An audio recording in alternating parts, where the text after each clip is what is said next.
Full Moon sale ಬೆಳಗ್ಗೆ 9 ಗಂಟೆಯಿಂದ ರಾತ್ರಿ 12 ಗಂಟೆವರೆಗೂ ಜುಲೈ 29 ಒಂದು ದಿನ ಮಾತ್ರ. ಬಾಲಿವುಡ್ ನಟಿ ಮತ್ತು ಬಿಜೆಪಿ ಸಂಸದೆ Kangana Ranaut social media post ಒಂದರಲ್ಲಿ ದೇಶದಲ್ಲಿ ನಡೀತಾ ಇರೋ ಸಿಜೆಪಿ ಪ್ರತಿಭಟನೆಗಳ ವಿರುದ್ಧ ತೀವ್ರ ವಾಗ್ದಾಳಿಯನ್ನು ನಡೆಸಿದ್ದಾರೆ. ಪ್ರತಿಭಟನಾಕಾರರ ವರ್ತನೆಯನ್ನ ವಾಂತಿ ಬರಿಸುವಂತಿದೆ ಅಂತ ಕರೆದಿರೋ ಅವರು ಇವರನ್ನ ಹೆತ್ತು ಬೆಳೆಸ್ತಾ ಇರೋದು ಯಾರು ಅನ್ನೋ ಪ್ರಶ್ನೆ ಕೂಡ ಮಾಡಿದ್ದಾರೆ. ಸೋಷಿಯಲ್ ಮೀಡಿಯಾ ಖಾತೆ ಎಕ್ಸ್ನಲ್ಲಿ ಪೋಸ್ಟ್ ಶೇರ್ ಮಾಡಿರೋ ಅವರು ಸಾರ್ವಜನಿಕ ಆಸ್ತಿಗೆ ಹಾನಿ ಮಾಡ್ತಾ ಇರೋ ಹಾಗೆ ದೇಶಾದ್ಯಂತ ಪ್ರತಿಭಟನೆ ಮಾಡ್ತಾ ಇರೋ ಯುವ ಜನಾಂಗದ ವಿರುದ್ಧ ಅಸಮಾಧಾನವನ್ನು ವ್ಯಕ್ತಪಡಿಸಿದ್ದಾರೆ. ಆ ಪೋಸ್ಟ್ನಲ್ಲಿ ಏನಿದೆ ಗೊತ್ತಾ, ಇವರನ್ನ ಹೆತ್ತು ಬೆಳೆಸ್ತಾ ಇರೋದು ಯಾರು, ಈ ಯುವ ಪೀಳಿಗೆ ವರ್ತನೆ ಮತ್ತು ದೇಶದ ವಿರುದ್ಧ ಇವರ ಆಕ್ರೋಶ ವಾಂತಿ ಬರಿಸುವಂತಿದೆ.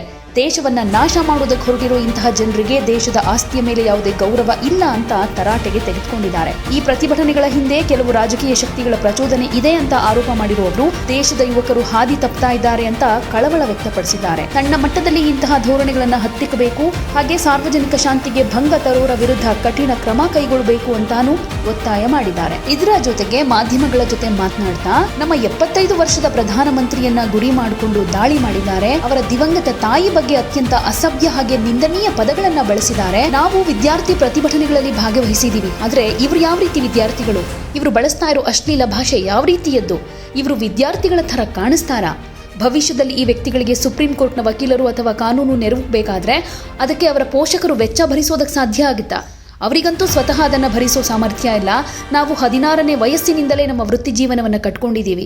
ನಾವೆಂದಿಗೂ ನಮ್ಮ ಪೋಷಕರಿಗೆ ಹೊರೆಯಾಗಲಿಲ್ಲ. ಸಮಾಜವಾಗಿ ಇಂಥ ವರ್ತನೆಯನ್ನ ನಾವು ಯಾವುದೇ ರೀತಿಯಲ್ಲೂ ಒಪ್ಪೋದಕ್ಕೆ ಸಾಧ್ಯ ಇಲ್ಲ ಅಂತ ಕಂಗನಾ ರಣಾವತ್ ಮಾತಾಡಿದ್ದಾರೆ. आप हमारे 75 ईयर ओल्ड प्राइम मिनिस्टर हैं, उनकी दिवंगत माता जी को उनको इतनी गंदी गंदी भद्दी गालियां दे, हमने भी स्टूडेंट प्रोटेस्ट किए हैं. इतना हमें संकोच होता था, इतनी शर्मिंदगी होती थी कि हमें कैमरा में दिखाया जा रहा है, आगे एक स्टूडेंट को करके हम अपनी मांग रखते थे. कौन स्टूडेंट प्रोटेस्ट का हिस्सा नहीं बने? ये किस तरह के स्टूडेंट हैं और किस तरह की अश्लील बातें, किस एंगल से ये लोग स्टूडेंट लगते हैं? आज इनके जो भी आगे चल के सुप्रीम कोर्ट के लॉयर्स होंगे या लॉयर्स होंगे, क्या इनके माँ बाप अफोर्ड कर पाएंगे? इनके खुद की तो हैसियत नहीं है अफोर्ड करने की.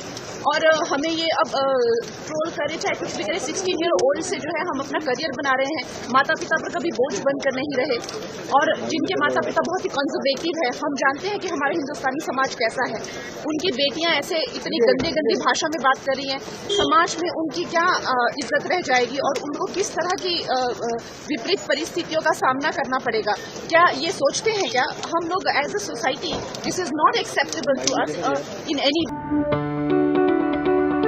ಯಾವುದೇ ಸುದ್ದಿಯ ಅಪ್ಡೇಟ್ ಅನ್ನ ಮಿಸ್ ಮಾಡ್ಕೊಳ್ಬಾರ್ದು ಅಂದ್ರೆ ಈಗ್ಲೇ ಒನ್ ಇಂಡಿಯಾವನ್ನ ಸಬ್ಸ್ಕ್ರೈಬ್ ಮಾಡಿ. ನಿಮಗೆ ಬೇಕಾದ ಭಾಷೆಯಲ್ಲಿ ಎಲ್ಲಾ ಸುದ್ದಿ ತಿಳಿಬೇಕು ಅಂದ್ರೆ ಒನ್ ಇಂಡಿಯಾ ಆಪ್ ಅನ್ನ ಡೌನ್ಲೋಡ್ ಮಾಡ್ಕೊಳ್ಳಿ.